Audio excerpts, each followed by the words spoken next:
Hi Taurus, welcome to your reading. All right, take a deep breath. I'm sure you're busy, snuggling up somewhere, texting somebody, waiting for someone to text you, in the middle of fantasizing about something or other. It is a steamy time, but guess what? Starting tomorrow, there is a trine between the 11th and the 19th.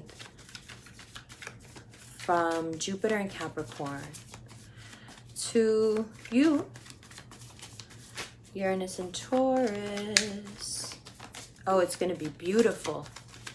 And it gives you time and energy to do the thing you like most.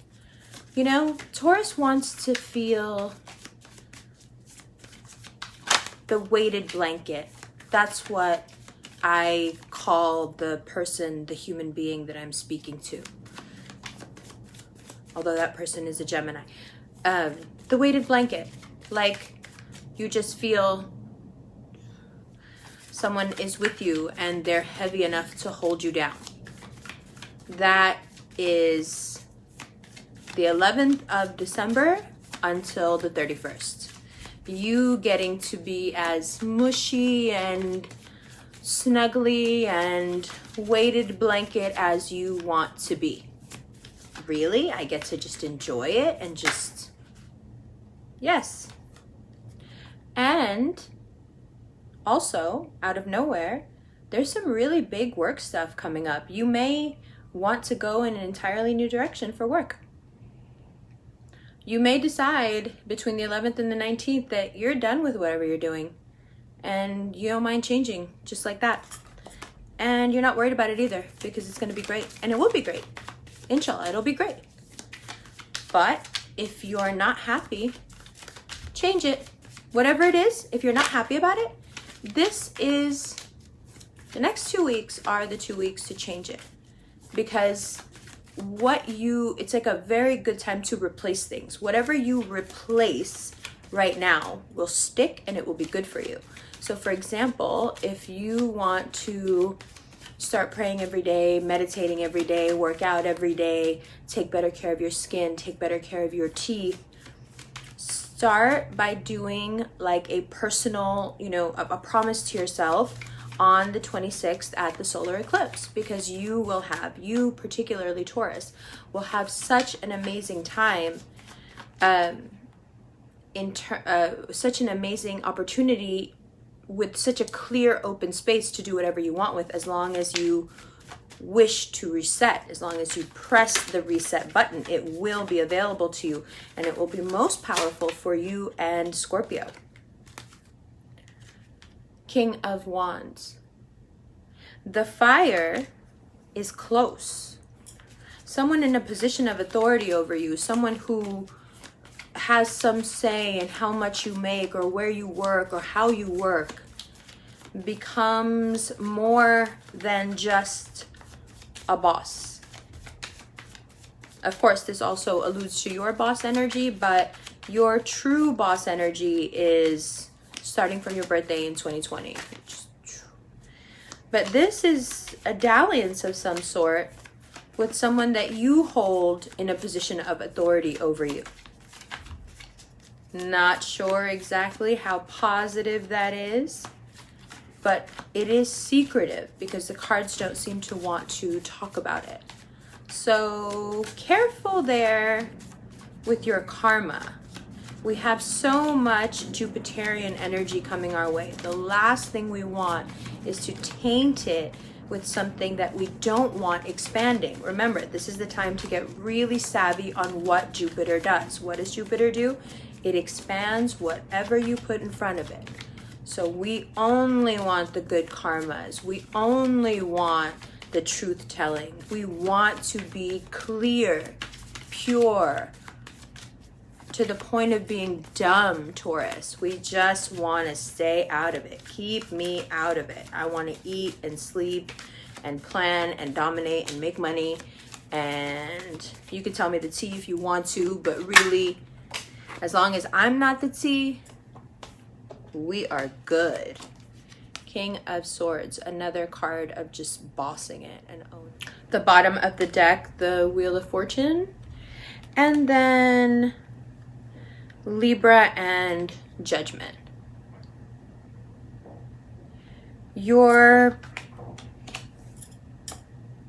Like I said, we don't want that bad karma. Your karma and your luck and how expansive your luck is right now is totally dependent on what you put in front of Jupiter, what you throw into the trine tomorrow, the 11th of December. That is what is going to expand. So you need to really look at these three cards and figure out where you fall on the spectrum. What do you think will be magnified and boomerang back to you? Will it be fidelity, honesty, love? Looks like it. Looks like boss moves. Looks like money. Looks like straight shooting. But if not, know that there is a lot of chance here to turn it around. Even if things seem very dire, there is a chance to turn it around. However, I need you to really contemplate now why you want to turn it around. Do you want to go back to pretending to be someone you're not? Do you want to be as openly sexual as you wish you could be? Do you want to be happy the way you want to be happy? Or do you want to be happy the way other people wish you were happy, but they're happy that way and then you have to sit there and pretend? Oh yeah, especially when it comes to sexuality. How much time do Tauruses spend pretending to be turned on by people's kink? Oh, that hurt? That hurt? None of the other stuff I said hurt, but that hurt? It's true. And if you're cross-watching and you think you're super kinky and you just really got this Taurus all the way turned out, you don't. They're bored. They're amusing you. All right, let's keep going. Jokes. Amber got mad jokes today. It's 60 degrees in New York in December. Amber has mad jokes today. I like that the Wheel of Fortune came out with the Judgment and the Libra card, because it's like your karma is directly related to how much you got coming in, how much opportunity you got coming in. And you also have a chance, Judgment, Libra, Judgment, Justice, to change your karma by saying the truth and saying how it is, and, you know, being the truth teller, being the blunt voice of reason and honesty. Very important for your sake, for your material good.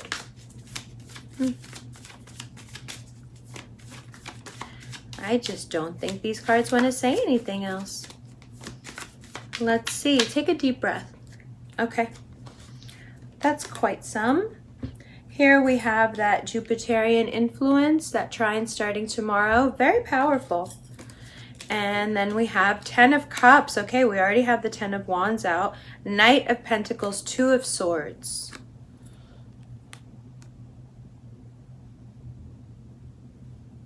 If you're going back and forth about an ex, especially an earth sign like yourself, be careful, especially around the 26th, because they might be in some legal/money trouble. And I'm not sure how much you'll be able to help out or that you want to help out, so heads up about that. You don't want what you were building alone to be lost on someone else's drama. This is some hot tea.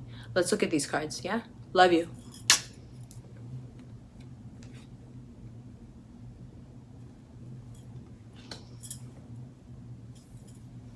Hi, Taurus. Welcome to the second part of your reading. All right, take a look. It is all about karma. And I'm glad I waited because the eclipse is upon us here in a few days. And the more I look at this reading, the more it is about the eclipse and money. So eclipse season is supposed to be the time between two eclipses, right? Well, we have a year of eclipses coming up, 2 more than usual, actually.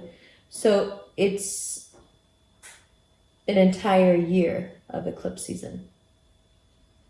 And so what this reading is saying is that you have in front of you an entire year to sort out where and how it is that abundance comes in, and where and how and why it is that it leaves. Your actions right now in many ways are like walking a tightrope, Taurus. That 10 of Wands goes to the 10 of Cups, goes to that 2 of Swords. The road gets narrower and narrower. The path narrows, right? You can, of course, continue on your course, of course.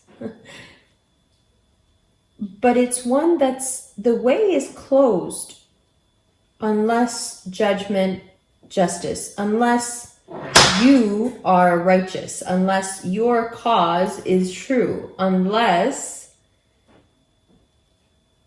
you've been out here doing the best you can for everyone that you could, or you've just been staying out of the way, either one, and your karma is clear. Your conscience is clean. So that's 10 of Wands, the Judgment card, and Justice. And the result of that candidness, the openness of admitting where our faults are, the humility needed to accept that we have faults at all. Wherever we fall on the spectrum of that acceptance is tantamount to how much that wheel will spin for you. So what do I do with the week of the eclipse? You get really clear on cutting out any behavior you know isn't right. If there is a sign that will have it difficult in 2020, and difficult only by their own choice, it will be Taurus. Because no one is making you do the morally questionable thing.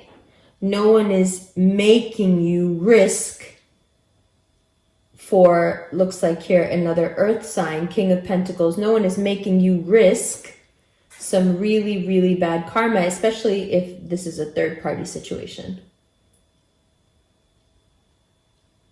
Regardless of what the situation is, that 5 of Pentacles tells you that you are focusing on the wrong things. What's the point of getting clear, admitting fault, relinquishing some control, seeing things from a fresh perspective, being awarded good luck? What's the point of all that if you turn around and throw it all away again because you're not enough by yourself? Right? The 10 of Cups is a great card, but do you need it? No. And then we move to the Devil card, the Capricorn card, and the Knight of Pentacles. So again, marrying that King of Pentacles above, very heavy earth energy, and you going back and forth because you're just not sure about this person. There is a misery attached to this person, so I'm really not sure why you would even be contemplating it, but here we are.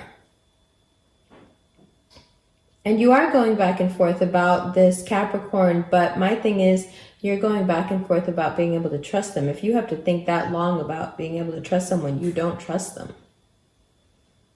And that opens up a whole new can of worms. The Moon, 6 of Swords, Ace of Pentacles.